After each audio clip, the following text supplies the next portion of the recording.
As the summer morning sunlight filtered through the lace curtains, Emily Harrison quietly brewed coffee alone in her small apartment kitchen. Her morning routine never changed: breakfast while reading a book, followed by a peaceful day at the city library. But today was different. Today was her sister Jessica's wedding day. Her cell phone rang. The screen displayed "Mom. Emily, where are you right now? One of Jessica's dress buttons is about to come loose. Come help me right away." Patricia's voice carried its usual commanding tone. Emily sighed as she answered. "I'm on my way now, Mom. And check the flower arrangements too. You're good at those kinds of details."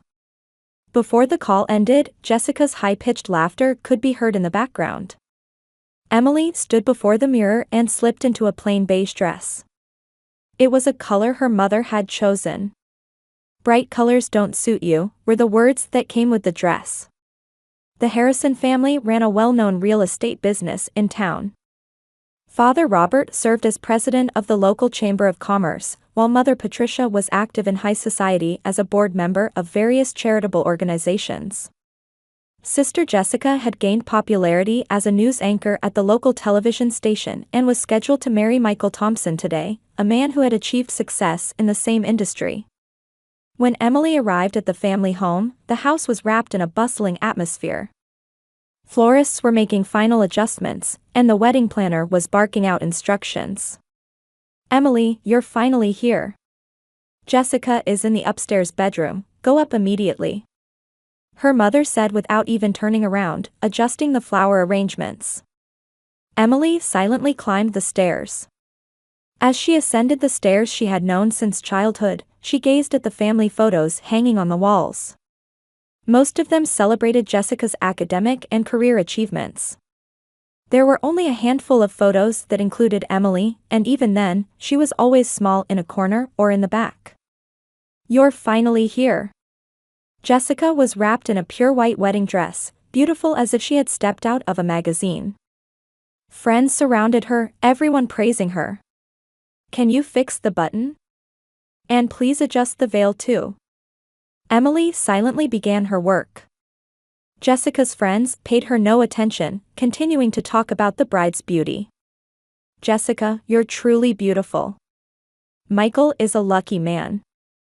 You're even more lovely in person than on TV." During the conversation, someone brought up the topic of grandmother Eleanor.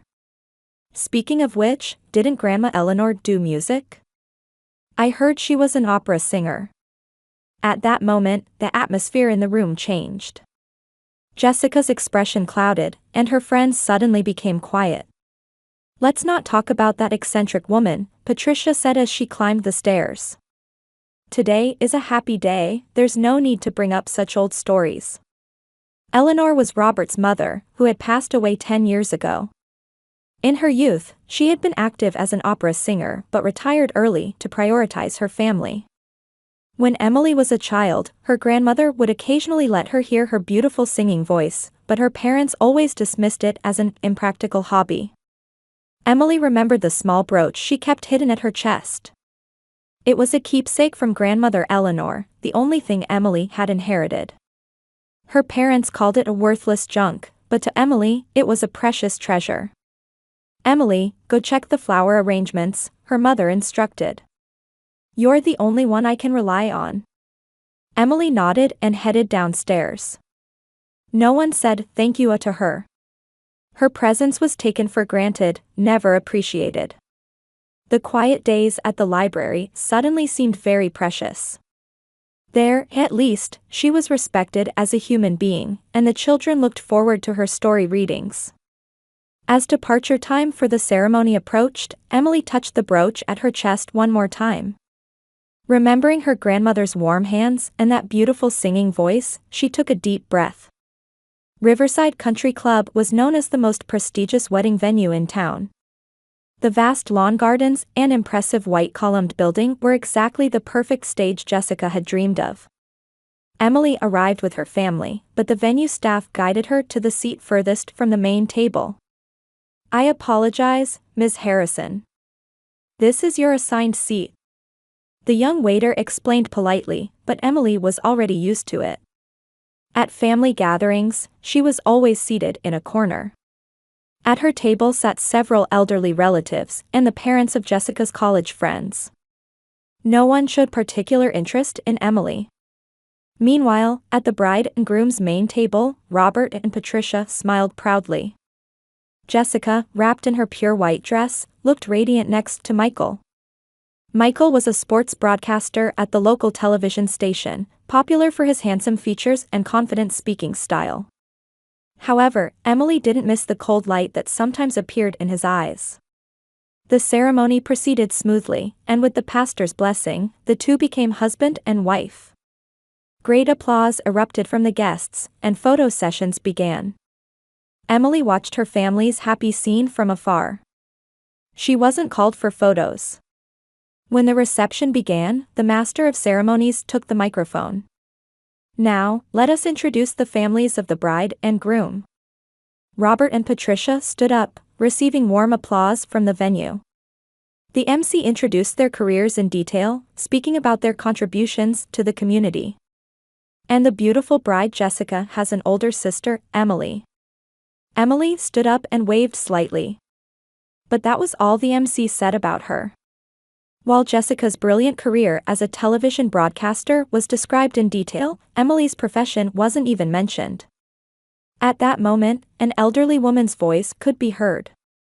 That girl, Emily, is the only one who inherited Eleanor's bloodline. Margaret, Robert's cousin, was whispering to the woman beside her at the neighboring table. Eleanor, the opera singer? Yes. She had a beautiful voice. But no one in the family recognized her talent. Emily has a similar aura. Emily's heart began racing. She was surprised and warmed to know there was someone who understood her grandmother. However, that conversation was soon interrupted by voices from another table. Emily? Oh, that plain librarian. Poor thing. With her sister being so beautiful and successful. But someone has to take care of the family. Emily felt her cheeks redden. She looked down and unconsciously stroked her grandmother's brooch. Patricia stood up and took the microphone. Ladies and gentlemen, thank you for attending my daughter Jessica's wedding today. Her mother's voice echoed throughout the venue, and the guests listened quietly. Jessica has been a special child since she was small. Beautiful, intelligent, and above all, ambitious. Her success is our family's pride. Warm applause arose from the venue. Patricia continued. And today, she has united with a wonderful man, Michael. Their future shines brightly. Applause erupted again. Patricia glanced at Emily for a moment but quickly looked away. Family members each have different roles. Some stand on glamorous stages, while others support from behind. We were able to reach today because of everyone in the family's cooperation. Emily understood the meaning behind her mother's words. She was expected to forever remain in the role of the one who supports from behind. Michael stood up and took the microphone. His smile was perfect, but to Emily, it looked artificial. I'm grateful to my beautiful wife Jessica and the warm Harrison family.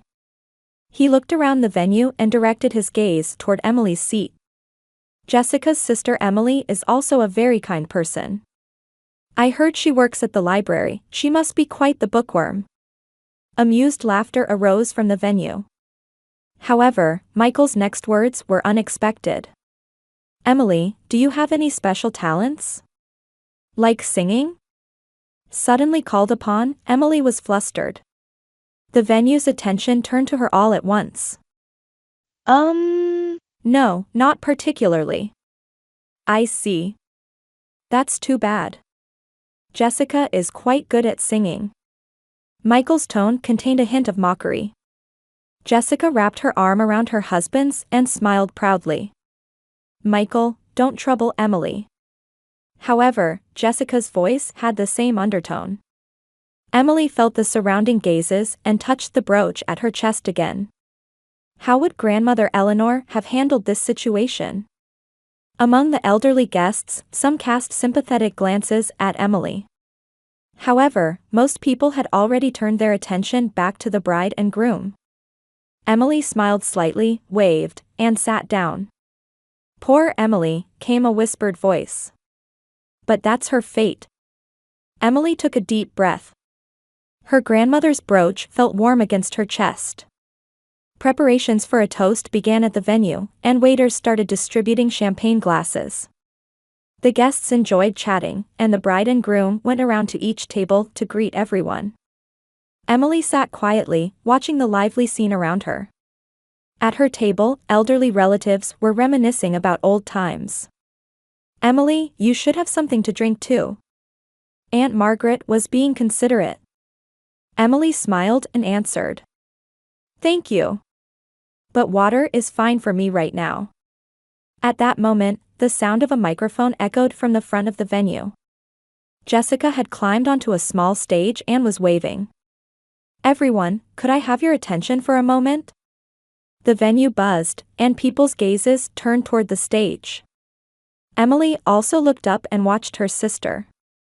"Thank you so much for being here today. I'm truly happy to celebrate the beginning of Michael's and my new life together with all of you." Applause erupted. Jessica displayed a radiant smile and looked around the venue. "Actually, I've prepared a special surprise today. It's a little entertainment about my family." Emily's heart began racing with an unpleasant premonition. She sensed Jessica's gaze directed at her. "Big sister, could you come here?" The venue buzzed. Emily remained seated, unable to move. She never expected to be called upon. "Emily, big sister, come up on stage." Jessica's voice rang out brightly, but Emily sensed something was off. The surrounding guests looked at her and began clapping softly. "Go on, Emily." Mother Patricia stood up from her seat and nodded toward Emily. However, her expression showed confusion. Emily reluctantly stood up and walked toward the stage through the center of the venue. The guests watched her with interest and sent small applause. When she climbed onto the stage, Jessica took her hand. "Everyone, this is my sister, Emily." Warm applause arose from the venue. Emily waved slightly, bewildered. "Actually, she has a hidden talent." Jessica's voice clearly had a teasing tone. Emily couldn't gauge her sister's true intentions. Since long ago, she's been practicing singing by herself. But she's shy and has never sung in front of people. Surprised voices of "oh" arose from the venue. Emily tried to shake her head, but Jessica grabbed her arm. "Since we have this opportunity today, let's have her sing in front of everyone." Emily's face turned pale. "Jessica, I can't do such a thing." It's okay. We're family, so there's nothing to be embarrassed about, right?" The microphone was pointed toward Emily. The venue's guests looked at her with expectant expressions. Emily answered in a trembling voice. "I can't sing." At that moment, Michael climbed onto the stage. In his hand, he held a beer glass that was about half empty. "You don't need to be so nervous." Michael's voice clearly showed he had been drinking. He called out loudly to the venue. "Everyone, please encourage Emily." Applause and cheers arose from the venue. However, to Emily, the guests' expressions seemed filled with curiosity and half-amused expectations. "But Michael, I really..." As Emily was about to speak, Michael suddenly moved. "This will make you look more like the star." He grinned and suddenly poured all the beer in his hand over Emily. Cold beer cascaded over her hair, face, and the beige dress her mother had chosen. Emily gasped and her body stiffened. Beer foam ran down her cheeks and dripped onto the floor. "Now you look more like a star." Michael laughed loudly. After a moment of silence from the venue, laughter erupted.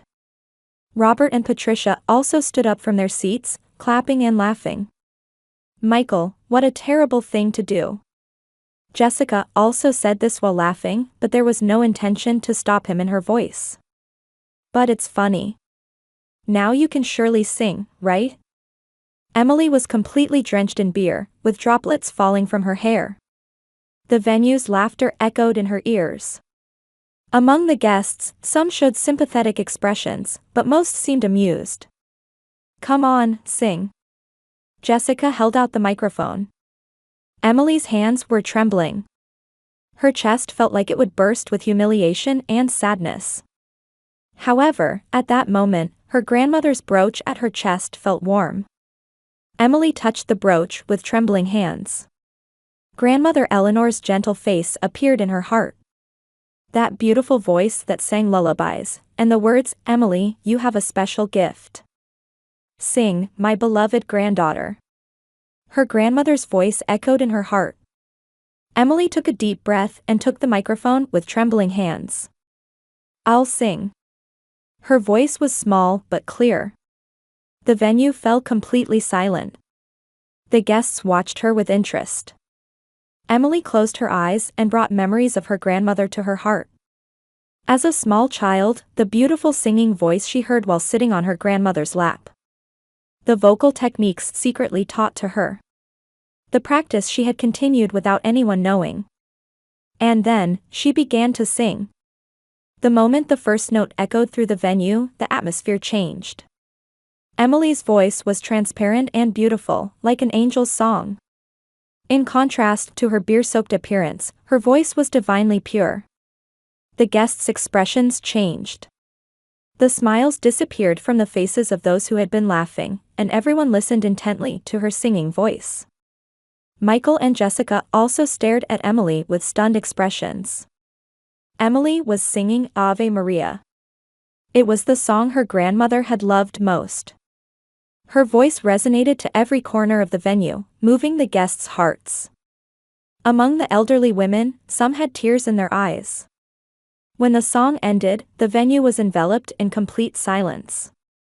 No one moved, no one spoke. Emily opened her eyes and put down the microphone.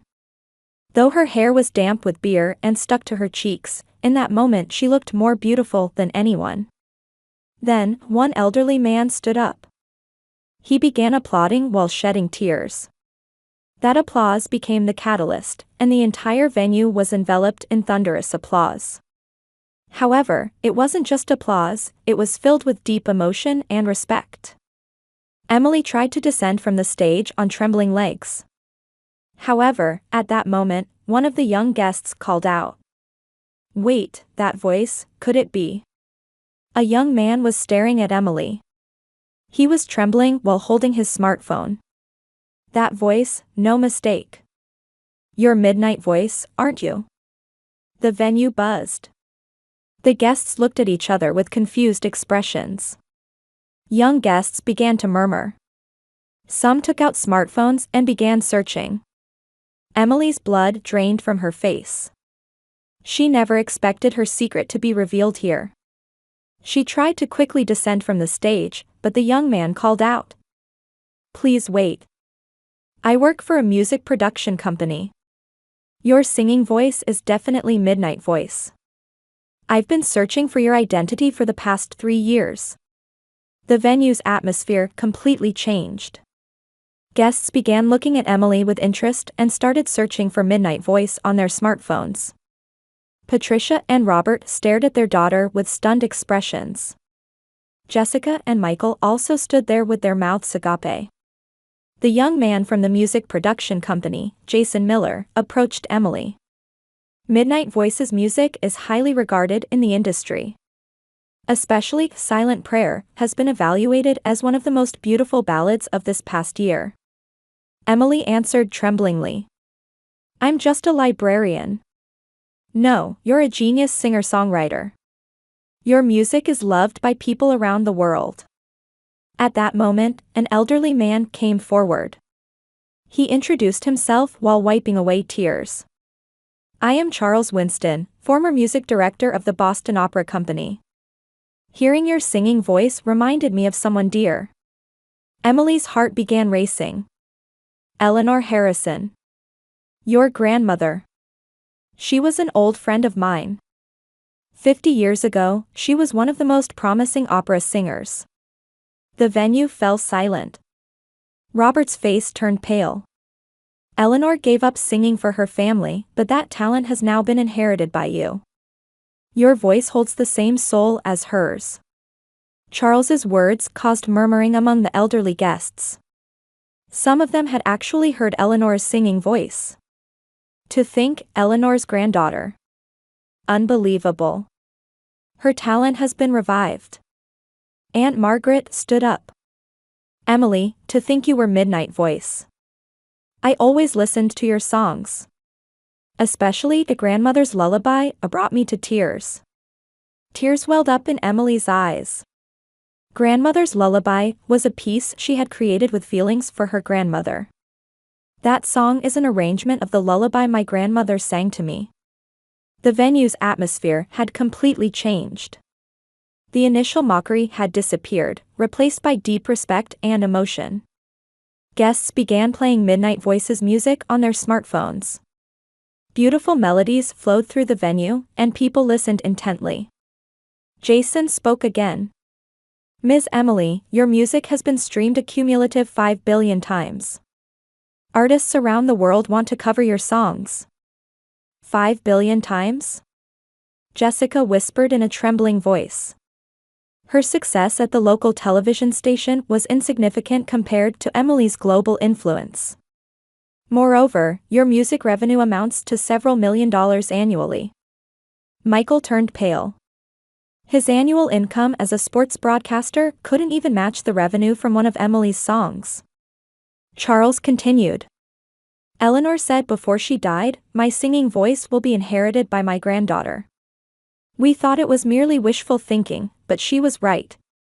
Patricia said in a trembling voice.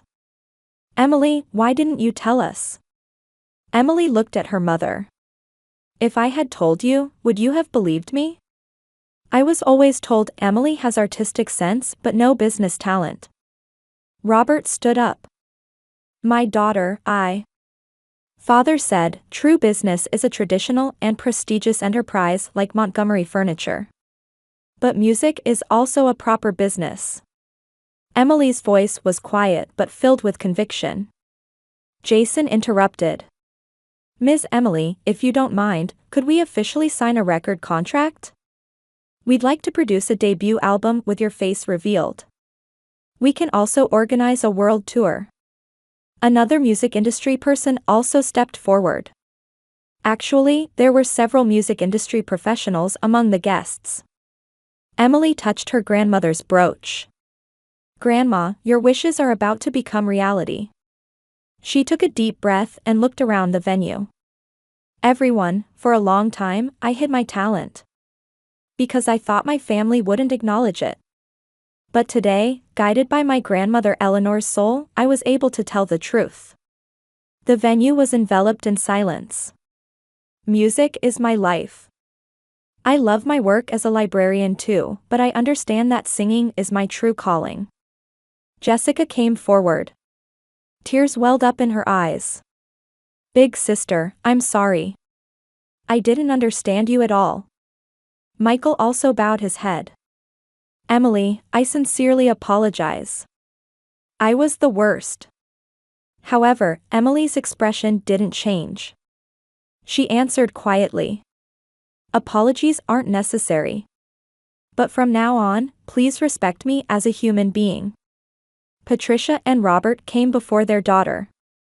Emily, we made a terrible mistake. You are our pride. Emily smiled. Thank you, Dad, Mom. But I'm no longer seeking approval. I will walk my own path. Charles said finally. How proud Eleanor must be. Her dream has been realized through her granddaughter. Warm applause arose from the venue. It was completely different from the first curious applause, filled with deep respect and emotion. 6 months later, Emily sat in her grandmother Eleanor's old music room. This room had been used as storage for a long time, but now it had been reborn as a beautiful musical space again. On the walls hung photos of her grandmother from her youth alongside Emily's latest album's gold disc. Emily was rereading her grandmother's old diary. It contained the pain of not being understood by family, yet the strong will to persevere in her love for music. Emily, you have a special gift. Someday, the day will come when you deliver it to the world. Her grandmother's final words were written on the last page of the diary. Emily's cell phone rang. Jason Miller appeared on the screen. Emily, wonderful news. Your new song, Echoes of Love, has reached #1 on the Billboard charts. Emily smiled. This success already felt natural to her. Thank you, Jason. But I need some quiet time right now. I understand. Are preparations for next month's Grammy Awards ceremony going smoothly? Yes, everything's fine. After hanging up, the doorbell rang. When Emily opened the door, Jessica stood there with a haggard expression. Big sister, I need to talk. Emily invited her sister into the living room. Jessica wasn't wearing her wedding ring. I divorced Michael. Emily wasn't surprised. She knew Michael's true nature had been exposed immediately after the wedding. He was after my popularity and father's wealth from the beginning. As soon as you became famous, his attitude toward me became cold. Tears welled up in Jessica's eyes. And then he tried to approach you. Introduce me to your sister-in-law, he said. How despicable is that? Emily took her sister's hand. That must have been painful. Big sister, I'm truly sorry. I always looked down on you. But you're stronger and more talented than anyone. Jessica, you don't need to apologize. We're family. But I did terrible things to you. Emily said while touching her grandmother's brooch. Grandma taught me. True family are people who see your essence. The connection of hearts is more important than blood ties. At that moment, Mother Patricia also visited. Her expression no longer held its former arrogance, but was colored with deep regret. Emily, there are so many things I must apologize to you for. Mom. Eleanor was right. We didn't understand her value. And we didn't understand yours either. Patricia continued while shedding tears. I learned from this morning's news that you're a candidate for the Grammy Award for Best New Artist. To think our daughter is loved around the world. Emily answered quietly. Mom, I don't have value because I succeeded. I was always a valuable human being. You just didn't acknowledge it. Patricia nodded. You're right. We were the worst parents. But it's not too late now. Let's build a real relationship. A letter had arrived from Father Robert. The letter contained deep regret and love for his daughter. At dusk, Emily visited her grandmother's grave alone. Fresh flowers were placed on the gravestone. Surely people who understood her grandmother had been visiting. Grandma, your dream came true. But I learned something more important than that. Emily placed her hand on the gravestone. Living true to yourself is more important than succeeding. You also lived true to yourself until the end, even when your family didn't understand you. The wind blew, gently caressing Emily's hair. It was as if her grandmother was responding. The following week, Emily announced a new project. She would produce an album called Legacy of Love, featuring contemporary arrangements of the sheet music her grandmother Eleanor had left behind. She also announced that part of the proceeds would be donated to a fund supporting young people with musical talent who aren't understood by their families. True family are people who see your essence. Emily's words resonated in many people's hearts, and messages of gratitude arrived from around the world. Her singing voice continues to give courage and hope to people in similar circumstances. Grandmother Eleanor's soul continues to sing eternally through her granddaughter.